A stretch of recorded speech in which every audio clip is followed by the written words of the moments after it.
How's it going, everybody? My name's Antonio, and I am on the barbecue this week with Claudia Tornquist, who is the CEO of Kodiak Copper, which is, by the way, a Discovery Group company, but we'll be talking about that. Who's not here with us today, though, is your financial advisor. This is going to be just a talk. It's going to be a casual talk between two people who, I don't know, you've likely never met. So for as far as you're concerned as a listener or a viewer, this is going to be a conversation that's general and impersonal in nature, as well as a conversation that will include no financial nor professional advice of any sorts. And it's definitely not a conversation that you want to use as independent research, because it's also going to include a lot of forward-looking statements about uncertain events that may or may not happen in the future. And just as a general note, the mineral exploration, development, and mining industry is among the highest risk industries out there. So basically, the lowest chances of success. So if you care about money and you don't like losing it, please do more research by visiting setter.com and analyzing the company's official filings, as well as consult a professional investment advisor before taking your own decisions in the end. That all said, Kodiak Copper is a $55 million market cap copper exploration company with two copper projects and a diamond project that we'll also bring up moving on. The company trades on the TSX Ventures Exchange under the ticker symbol KDK, where an average of 57,000 shares have traded over the last 30 days, and with 64 million shares outstanding, 5 million options, and 4 million warrants, and I'm rounding up and down here and there, that results in 73 million fully diluted shares, and that means this is an 85-cent stock at the time of recording of this video, with a 52-week high of $1.40 and a 52-week low of 50 cents. Now, about 18% of those shares are locked up tightly in the hands of either insiders, which own about 8% of the company, or Teck Resources, which bought almost 10% of the company in 2020 at a price of $1.95 per share, by the way. And Teck also currently holds the rights to maintain this ownership, this 9.9% ownership in future financings. Although with $11 million in cash right now, I'm not assuming that Kodiak will have to do it. But again, that's also going to be part of the discussion here. Not going to have to do it this year. Well, eventually they're going to have to do it. But now Teck didn't just come in because they had nothing to do. Of course, they came in after Kodiak made a discovery at its gate zone at the MPD project during their maiden drill program in 2019, which was then, by the way, proven even further in 2020 when some of the grades started popping up, and that obviously interested Teck. The MPD project is a large project. It's a 22,500 hectares. It's 100% owned, and that's a copper project. It's a copper gold project, actually. And it's located in southeastern, sort of south central BC, actually, not too far off from Vancouver, but more importantly, not too far off from other copper mines like Copper Mountain, which, as you might know, was recently acquired by Hudbay, but there's also a few other producing mines that you can, that you're probably seeing on your screen right now, because I will probably put up the map after recording this. Now, the company believes this is a large multi-centered porphyry system, but it is, of course, yet to prove that, although good things have been coming out of there recently. Now, that also wouldn't be impossible to prove, given that mineralization, the currently known mineralization zone on the MPD discovery is it's rather large. It's 350 meters by 1,000 meters, and it starts from surface, and it extends to about 900 meters of depth. And Kodiak is also currently drilling 25,000 meters. They're testing a few of their in total 18 targets on this property, with the hopes of growing the project beyond those measurements, which means that, again, we'll have a lot to talk about here today, and hopefully over the rest of the year. Though the most advanced one and their main focus as of right now, MPD is not the only copper project the company has. There is another one, but this one is down in the U.S., in Arizona specifically, and it's not too far away from Freeport's Baghdad mine, which means that there's, infrastructure, and there's other mines across around that. And there's also been some historical mining on this project since in the 60s and in the 70s, I believe. Now, this one's called Mohave, and it's a 10 square kilometer project, so it's not, well, the land package is 10 square kilometers. It's not huge, but it's big enough to host a copper, molybdenum, silver porphyry, which, following the geophysics that it was left with by its predecessors, the company thinks it will find there during its maiden drill program that is currently being planned, but not yet scheduled. Now, next to the copper projects, as I alluded earlier, Kodiak also has a diamond project in Nunavut. This one is called Kahuna, and it's a high-grade, near-surface diamond project, and it's not only a project, it's actually a resource, because there's 4 million carats at an average grade of 1 carat per ton over there in the inferred category. But the diamond market is not necessarily exciting right now. So I'm looking to get an update on this project as well. There isn't much happening there, and there hasn't been much happening in that project since the company picked it up in 2014. And I suppose that has to do with the fact that the diamond market hasn't been able to come back swinging as a lot of us expected. But again, I'm also hoping we'll touch upon that. But to finally get to that later part of the conversation that I'm referring to here, it just might be a good idea for me to shut up right now and give the word here to Claudia. So Claudia, thank you for investing your time in me today. Thanks for having me, and thanks for this good summary. You summed it all up. Pleasure is all mine. Pleasure is all mine. 99% of my day is basically talking to middle-aged men. So my eyes deem this a very welcome change. And but what did I miss in this overview here that I gave of your company? Well, you didn't miss much. I think it was a really good summary of what we're at. Obviously, the MPD project is our main focus, where 99% of our funds and effort went into over the last couple of years, and where we've had some really nice exploration success. Yeah, well, that makes sense, especially based on what's been coming out of the ground there. And this, you're currently drilling, as I said, 25,000 meters. In this current program, though, that's not a small program by any means. Why did it have to be like that? That's something that I started thinking about immediately. Like, why did it have to be this big as opposed to maybe, two programs of 10,000 meters with a period to interpret the results and pivot maybe if needed in between? Look, that's a good question. It's always a very fine balance between drilling smart and drilling fast. You want to advance your project at a good pace, but at the same time, look at what you're drilling, interpret the results, and take them into account as you plan each drill hole.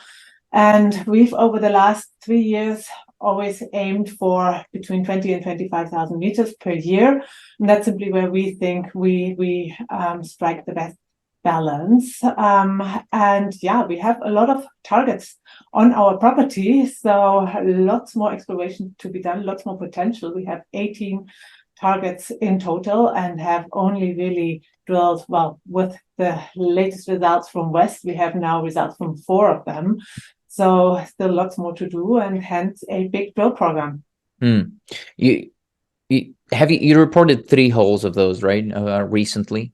Yes. Not too long ago, I think it was late last month, right? End of July, where you found more mineralization basically at your west zone, and more importantly, so this is something that I also want to touch upon. Some of that mineralization occurred in what's called a hydrothermal breccia, which for background to listeners here, I'm the furthest thing from a geologist that would ever exist. But hydrothermal breccias are basically rock formations that were created, either by tectonic plates moving into each other or by volcanic activity.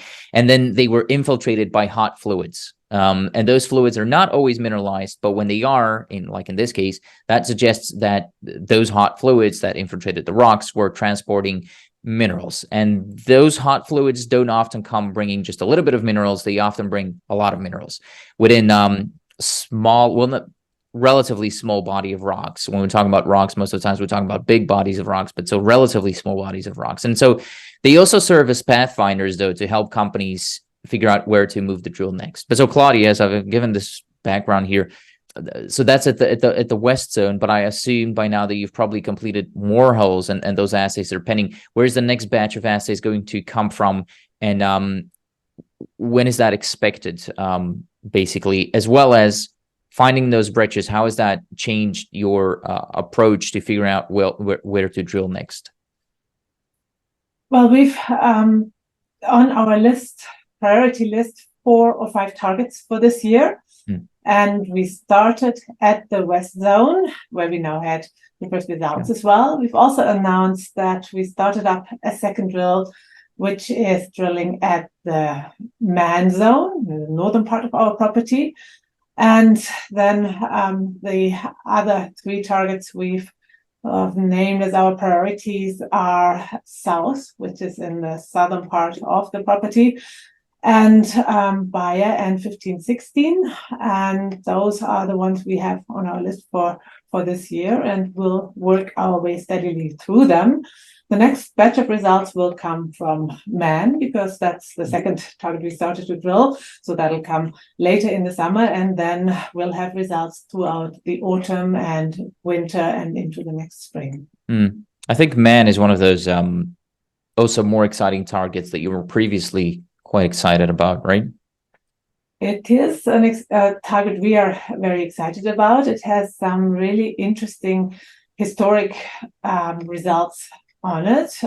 Near surface mineralization, copper with very good gold values as well from drilling and trenching. And we have a big geophysical anomaly underneath these historic results, just like we saw at the gate zone. And so it's obviously very exciting to test this anomaly. But finding because I think the hydrothermal breccias was sort of a surprise. I saw Chris's comments on it, and he was very happy to see those, which is obviously a good thing. That's why he was happy to see it. But those haven't changed your perspective of what you're going to be doing next. Like you still using the same approach, or have you have those findings sort of changed your approach? They haven't changed our approach at all. If anything, they confirmed our approach. I mean, our exploration model and our approach is essentially to drill deeper than the shallow historic drilling. Just to recall, there are 50,000 meters of historic drilling on the property already, and most of that very shallow, mostly less than 200 meters in depth. And we are drilling deeper. And yeah, at the West Zone, as you mentioned, we encountered for the first time on the project a significant zone of brecciation between 650 and 820 or so meters down, which is very exciting because it's high temperature, high energy mineralization. There are also mineralized clasts in there. And what that indicates typically is a high-grade source zone at greater depth. And that's essentially what we will be now exploring for. And yeah, if anything, that is exactly what we were looking for. So we're very pleased with what we're seeing at the West Zone. And yeah, as I said, it confirms our approach. Okay. And then the next thing is going to be Man. When do you expect, by the way, the Man results to come out? Later in the summer, I would expect. Later in the summer. That's a broad period. What does that mean? It's always difficult to tell because at the end of the day, it also comes down to the throughput times and the times in the lab, over which we don't have control. So yeah. So late summer, early autumn is when I would expect the next batch of results. Okay. How are labs, by the way, in BC right now? Because I remember it's been all the rage, right, throughout the last, since COVID, really, that labs have been very backed up and slow, at least to our retail liking. So how are labs right now? Are they getting quicker? They were certainly very blocked up at times over the last 2 years after COVID. It's a bit better now, but I think we're now also getting into the period where lots of companies, also the ones who have an exploration season that starts later in the year, in the summer, all those people, they are now sending their core to the labs. So it's typically the time where throughput times get longer, sort of as we go into late summer, autumn, etc. So yeah, it is what it is. But as I said, we'll have results, the next batch of results reasonably soon, I would say, within a month or so time. Okay. And yeah, looking forward to that. Okay, good. Yeah, it's probably also a challenge because I assume companies also try to time getting those results back by the time everybody's back from vacation and back to work and looking at those results. Because I don't think the market is paying too much attention to results right now unless they're jaw dropping. But well, that's a point we'll get to maybe later on in the conversation. How do you even decide, because you have 18 targets, and I'm just thinking, how do you decide what to go forward with and what to put on hold, though? Because like with Dillard, for example, last year I think it was last year, right? You weren't as happy with those results, so you moved on. But like, is grade the only thing that you're looking for, or are you like, how do you decide what targets to drill? Well, we have a number of targets that have been historically drilled. So we have already a lot of information on those, have already mineralization near surface, drill proven, and those are, of course, the highest priority targets. So we're working our way through those, and West, Man, Dillard are all examples of targets that have been historically drilled. Then in addition to that, we also have targets that came out of our regional exploration work, like Eclipse or Star. That's where we did some sampling and regional exploration and discovered new targets, and those are now progressed to drill readiness. So we'll do some geophysics, more sampling, and eventually then drill those too. And so we have a pipeline of targets. And as I said, the ones that have been historically drilled are for now the highest priority. Okay, that makes sense. They're lower risk targets because you have an expectation of what might come out of the ground there. And you're currently operating two drill rigs. That the second one was relatively recently added. What about a third drill rig? I know you spoke about that before you started the program. Does that still seem probable for this year? It is an option. We're having those discussions. Either 2 or 3 will be what we're doing this year. And we haven't made that decision yet. That's still open. It's as we talked about before, it's this fine balance about drilling fast and drilling smart. And with what we have at the moment with the 2 drill rigs, we're making good progress, but there is a chance we'll add a third at some point. Well, it's interesting because it's probably also a balance between what you're announcing into the market, because when you announced the first drill holes from this drill program, your stock actually fell, and they weren't bad results by any means. And it was just, I believe it was yesterday. Yeah. Maybe there was another copper exploration company, not necessarily related to you beyond the fact that it's a copper exploration company, but American Eagle released an almost 800 meters of 0.5% copper equivalent from surface as well. And the stock fell too. So it seems like the market is saying, no, thank you. We don't want discoveries. We don't want necessarily, faster exploration right now. So how do you even manage that, by the way? Like, announcing results and your stock falls when you might have expected it to go up. How do you even manage that? Well, it's not something that's in our control. The market is very weak, not just for us, but for all our peers, for the resource sector, and has been for almost a year now. So it's a difficult period. Many of our peers are not doing much work because they can't or don't want to raise money. I think we're in a very fortunate situation in that we are fully financed for a large drill program and can actually do our work, because really that's when you want to do your work, when the market is weak, because then you're ready and come out ahead as and when the market turns, because you have results to show. And it's obviously frustrating for me, for all of us, to see our share price not go anywhere if we present good results. But over the long term, I am sure the market will eventually recognize what we have here. And so it's just a question of being patient and keep doing the good work. And what goes down goes up. The mining and resource market is cyclical, we all know. So it will go up again. And eventually, as I said, the market will recognize what we have here. Sure. Well, let's hope that happens sooner rather than later, because this 25,000 meters drill program is not cheap, I don't imagine, although you are fully financed for this one. Well, you're probably going to need money eventually, all juniors eventually do. And this might be a good example, forward-looking statements too, by the way, that I was referencing. And maybe you can talk to me about that. But what about next year? I understand it's too far up in the future, but do you think you'll be looking to keep proving up size because there's clearly something there? Or do you think you'll be focusing more on, I don't know, expanding the project, kind of like what you did earlier this year with the acquisition of, I believe it was something like 8,000 hectares, 7,500 hectares.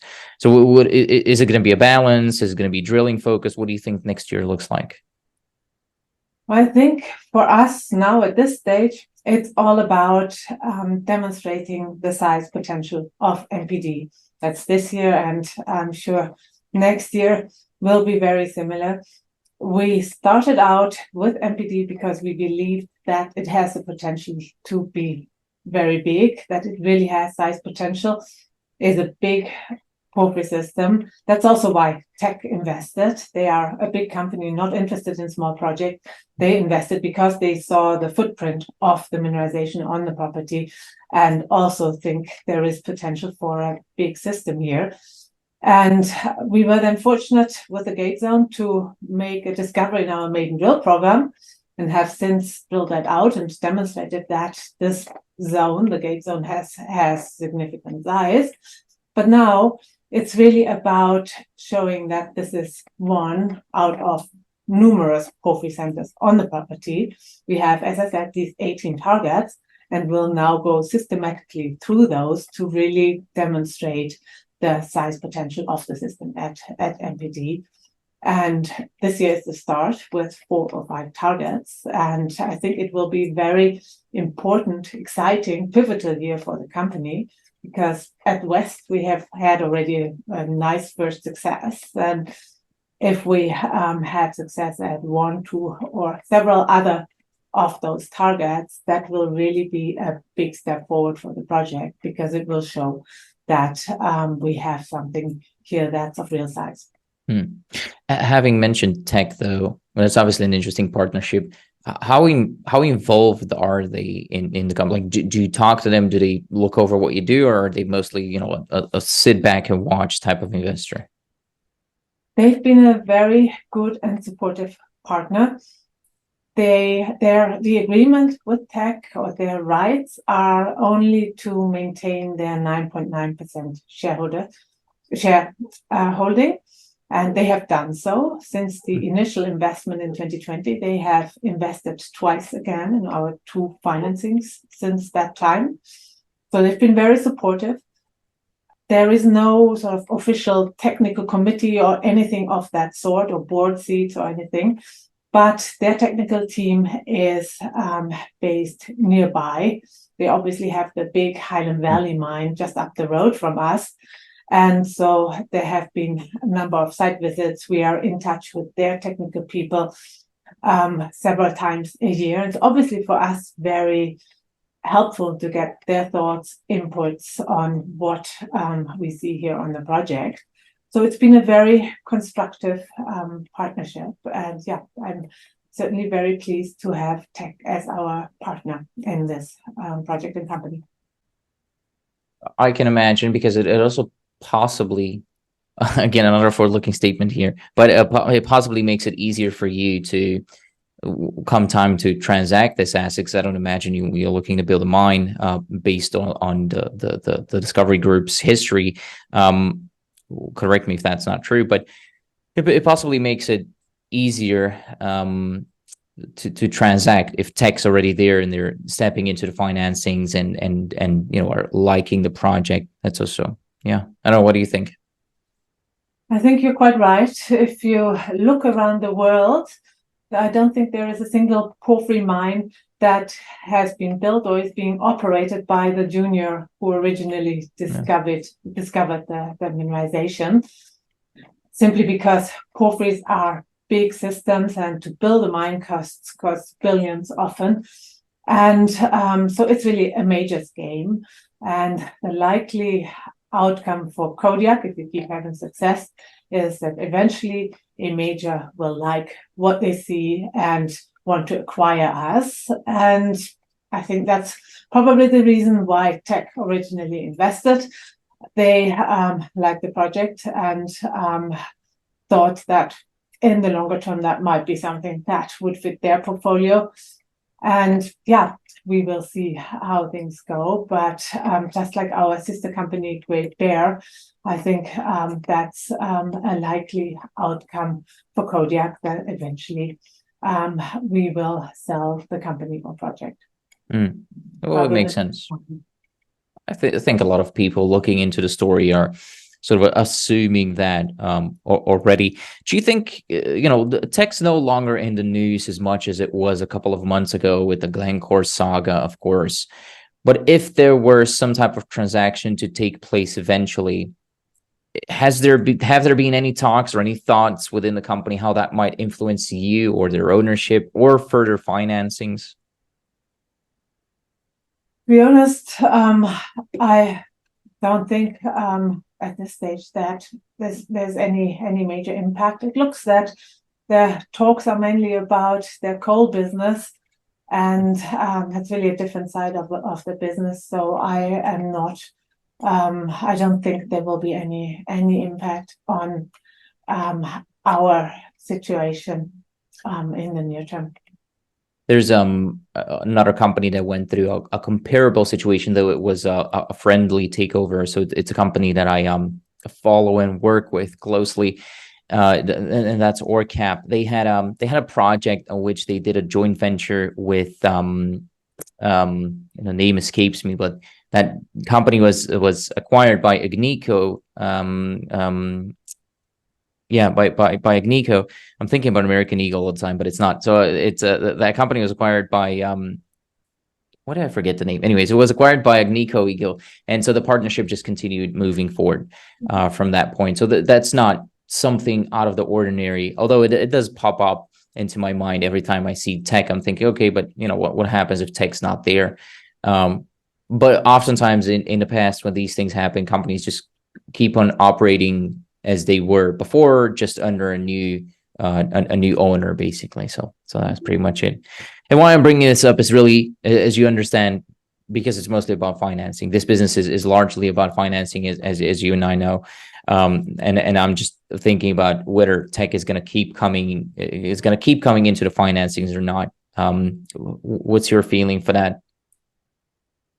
Well, they have invested every time since the original investment. As I said, we've financed twice since 2020, and both times they invested to maintain their 9.9% shareholding. And I have no indication that would change. So my expectation is that they'll remain a 9.9% shareholder, from all I can tell. And as I said, they're a very supportive partner, have been involved in the project and have been very helpful in many respects to us. Good point. It's what it is. I've also been thinking about, when it comes down to financing, about the royalties. It seems like the royalty business model is becoming more and more popular. So what about going to a royalty company? And this is, by the way, a question from also from Brent, who's a part of the chat community on resourcetalks.com. But so, yeah, you come from a background having worked at a royalty company for a while, and Kodiak has also bought part of the MPD project from a royalty, if I'm not mistaken, from a Cisco. Mm-hmm. So you seem to know the market and those companies well. You're obviously well connected there as well. Is that an option that you might be considering in terms of financing in the future? It is, I would say, typically royalty and stream financing is a type of financing that comes later in the progress of the project, when it comes to building a mine, etc. At this stage, what we are doing is simply equity, and I think that's what will be the case for the foreseeable future. Okay. Fair point. What is the I mentioned that you have a lot of money. How much is a lot of money? How much is the last reading on your bank account? Our current cash balance is 9 million. And okay. Yeah, as I said before, we are fully financed for all our exploration work this year. Okay. Does that also include keeping the lights on in the Discovery Group office? Okay. How much is G&A, by the way, of Kodiak right now? If you look at our accounts, it is approximately, if you take just the G&A, about $1 million. Okay. What does that mean, just the G&A? You mean excluding exploration or marketing, which is about the same again. So okay. But all the rest is exploration. I assume you share an office because when I interview like Brandon McDonald or say some of the other guys, like your background looks the same when you're in office, not right now, but when you're. So I assume you're sharing an office with them. Yes. Yeah. All the Discovery Group companies work out of the same office, which is a great benefit because it's a great group to be with. And there's a lot that comes out of those coffee and water cooler talks and interesting leads and just good conversations and exchange of knowledge and experience and all. So I very much value being part of the Discovery Group. It really makes Kodiak a stronger company because it's a great group of companies and people. It also helps with something that I'm very interested in is obviously the marketing side of things, and it helps with marketing too. You guys had a huge booth in London late last year. It came down as well. Sort of the first thing that you noticed when you entered into the conference, it gets you sort of a better ROI in your marketing spend. I assume. What do you think about that? It certainly does. There are economies of scale. The example you mentioned, being at the conference and being able to have one big booth where all of our companies are represented is obviously an advantage, cost effective, and also just better visibility. And there's also a lot of just shared experience. Like if I consider a particular marketing provider, whatever, conference or something, typically what we do is reach out to the other companies and say, hey, has anybody used those guys before or been to that conference? And then people share their experience and say, yep, was worthwhile, or no, not so great. And so, there's a lot of sharing of experience, and that obviously leads to good outcomes. Nice. What is the plan for marketing this year? I've seen you go to a few conferences already.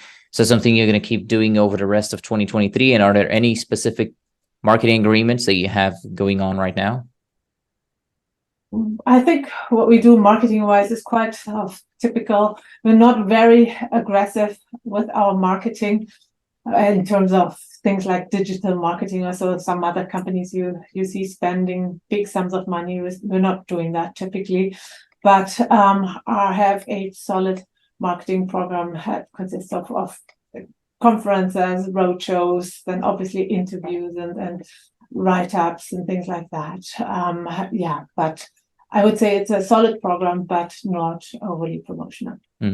You say that some companies spend big money on it. How much are you spending on it? As I said, our entire marketing budget for a year, if you look into our accounts, it's about $1 million in round numbers or just below. Okay. That's what you were referencing.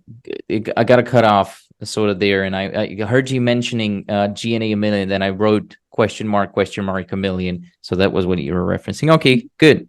That's not a small spend. But it's also not among the most egregious ones that I've seen it. So, and you know what? I guess from a retail perspective, what always is good marketing, in my opinion, is buying in the open market. When insiders buy in the open market, the best there, I say, at least in my opinion, marketing is that what that is. But and you bought some shares late last year, quite a lot of it. I believe you own something like 1.5 million shares plus, and you bought late last year, and you actually came pretty close to bottom ticking the stock with your open market purchase. I think you bought something at around like 55, 60 cents, something along those lines. And but so because you appear good at being good at this, are you planning any open market purchases this year? This sort of me trying to get insights on when to bottom tick the stock. Well, I've been buying in the open market multiple times, like last year, I think, I don't know, even 10 times, 15 times, the year before as well. I participated also in placements, and Chris Taylor, similar, has also participated quite big time in our placements. So we are buying, and as you said, I think that's really what investors want to see: management putting their money where their mouth is. Yeah. It's also challenging. I talk to companies that don't have as easy access to capital as you do, though nothing is easy in this industry. But so some companies have it really hard raising capital right now. And it's always a balance between, do you buy in the open market or do you wait to finance your company and sort of give your company liquidity out of your own pocket? So that's another thing that another decision that you also have to make for yourself, I guess. Yep. In our case, it's been both in the past. If you look at the records, you'll see management both buying in the open market and participating in placements. Okay. So. Okay.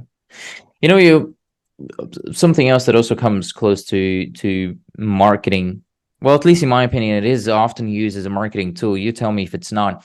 But you talk a lot about ESG in your presentations. I've seen you give a few of them, and you recently, by the way, announced to the market that you've become a carbon neutral exploration company, which is an interesting thing for me to see, knowing that you operate 2 drill rigs and you're a relatively small company on the global scale. If you compare yourself to whatever Glencore or Codelco or whatever it might be. So maybe you can talk to me about your decision to lean as heavily into ESG. Like, is it an image thing, or are some of your shareholders pushing you to do it, or like why are you even doing that much effort towards it? There's certainly a lot of interest from investors in the ESG side, and people asking those questions and wanting companies to explore in a responsible and sustainable way. In my mind, this is really a business decision. It comes down to risk management. You have seen, I'm sure, companies in the past that ran into problems, into local opposition, etc., and had their projects delayed and stalled and all those things. And to address those risks, I think what you can do proactively is have solid environmental programs right from the start, engage with local communities, with First Nations early on, ensure you're on the same page. And that really minimizes the risks that something happens further down the road. And that's really why we have good environmental programs and why we make a real big effort to speak to and communicate with the local communities and the First Nations in our area, and just be a well-run and well-governed company. And yeah, that's to minimize risks, manage risks, and ultimately generate value. When you say risks, are we talking about permitting risk here, or what kind of risk specifically? Permitting risks or risk of opposition, things like that. And yeah, as I said, the way to minimize those is simply to address them early. Okay, so it's not a marketing tool, but has it maybe worked as a marketing tool? Like, has it gotten you an appointment or an investment or interest from a fund that you maybe never thought you'd get money from, but because you have that ESG label now, it gets you more attention? Has it done that?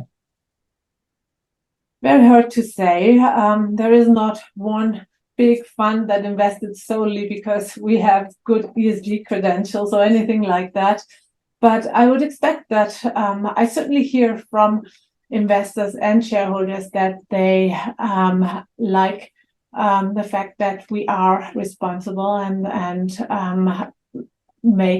do our best to explore in a sustainable way.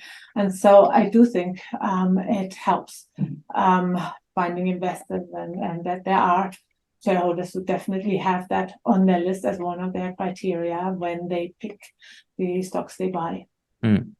Yeah, I've been wondering how institutional investors deal with that when it comes on to exploration companies. I understand it when it comes on to big mining companies and why that might matter more.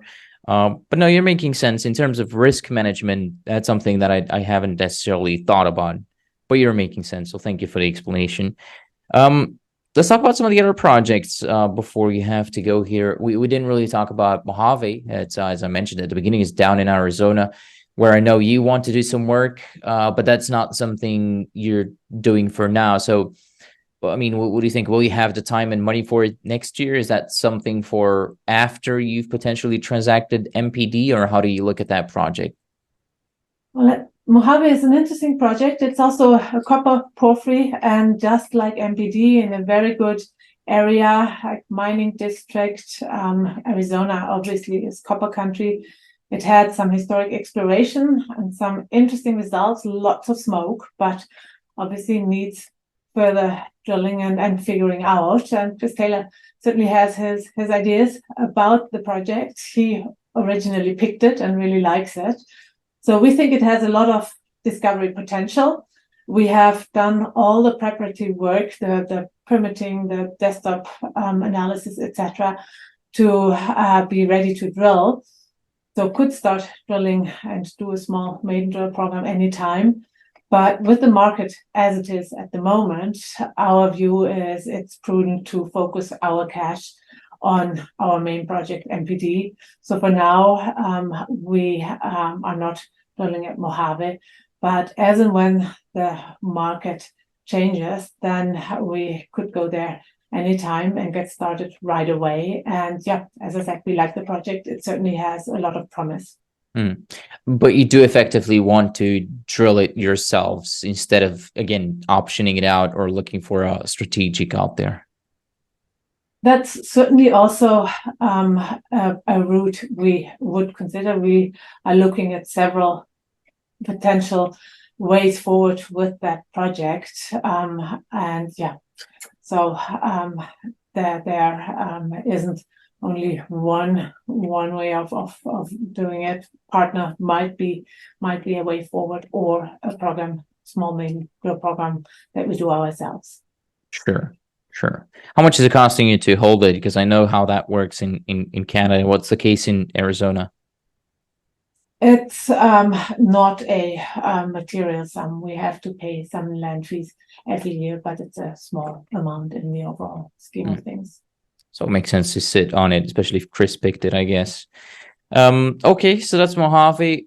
What about the diamond project? To go back to Canada, they do say that you're looking for strategic options on the Kahuna project there. At least on your website, that's what it says.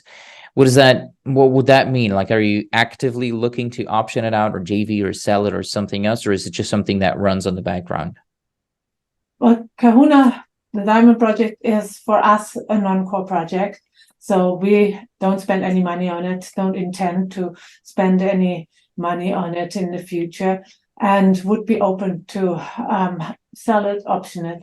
And I'm always looking at potential transactions. But yeah, you said it before, the diamond market has been very weak for several years now. And so yeah, the project is sitting on our books and would be available essentially for an interested party. This was what started the company though first, right? Yes, we explored Kahuna for a couple of years, had some nice exploration success, but if there's no investor interest, that doesn't really get you anywhere. And we saw just the weakness in the diamond market and the lack of investor interest, and then in 2018 decided to refocus the company on copper. How would you? I'm thinking how you would treat that project if, of course, but if the diamond market was to come back, because it often comes back all of a sudden and it comes back swinging, right? And so what if it happened? Would you be looking to transact it as soon as possible? I mean, as soon as the diamond market has come back, or would you then wait to sort of try and top tick the diamond market? Look, if there was interest for the project at any time, we would certainly, our board would consider it. Okay. Well, fair enough. Yeah, I mean, it's prudent given that you're not focusing on copper, completely different deposits. It would make sense. Okay, I think I've been through most of these things. We spoke a little bit about the risks there a second ago when we talked about ESG, but not too much. What is something that keeps you up at night? I mean, nothing's perfect, and these companies are high risk. What is something that keeps you up at night? I'm not sure whether anything keeps me up tonight. I have to up at night. I have to say at this time I feel very confident, very optimistic. I think it's a really exciting year for our company testing these targets, and I'm really looking forward to our results and as we work our way through our targets this year and see what we can rustle up. Okay. Well, again, I assume nothing's perfect, so there are a few things there, but I think we talked about a lot of them that I think are also manageable here and there. Well, there is something that I wanted to ask you on your own background. Why make the jump into exploration? I think I like the royalty business model a lot as a business model and as a business owner myself. It just seems like a much better business model than the exploration model. So why did you make the jump into exploration yourself? I just like the entrepreneurial aspect and the excitement of exploration. I mean, it's a very up and down business because it's not easy. But if you have the right project and if you do it right and have some exploration success, you can really generate value for your shareholders. And it's just a very exciting business. That's why I like it. And that's why when I left Rio Tinto, that was now more than 13 years ago. That's what I wanted to do. I wanted to find my own exploration company to run because I just like exploration. That's where my heart is. And as I said, I think it has real potential to generate fantastic returns for shareholders if you do it right and have the right portion of luck. Fair enough. Well, what does that look like, being an entrepreneur in the exploration space for you specifically? What does your day look like? I assume you're taking a lot of phone calls, but what else? I would say the majority of my time is spent communicating with investors one way or another, whether it's directly in phone calls and meetings or doing interviews or giving presentations, going to conferences. That's a large share of my time. And then obviously running the company is another part, and the whole technical side of our work, the real exploration and the field work, that's more where Chris Taylor, our chairman, and then also obviously our exploration team, our VP Exploration, Jeff Ward, and our VP Project Development, Dave Skelton, where their focus is. And I'm fortunate, I'm not a geologist, I'm fortunate to have a really, really strong and experienced technical team who takes care of that side of the business. Do you ever go down to the project, to the MPD? Yep, I'm there typically 2-3 times a year or so. And I like going there. But for the guys on site, I think I'm mostly going there with site visits and things like that. I don't think I can add that much value. So they are probably happier to have Chris Taylor on site, who is the geologist, who can really sort of add to the technical aspects. And but yeah, I like being there, and it's always great to see the technical team and just see how things are going in the field. All right, good stuff. Well, Claudia, thank you so much for sitting down with me today. What is something that you came here hoping to talk about, but I'm failing to bring up? I'm not sure there is anything. I think we've covered a lot of ground. Well, thank you. Yeah, I think so too. And I enjoyed it. Thanks so much for investing your time in me. Thank you.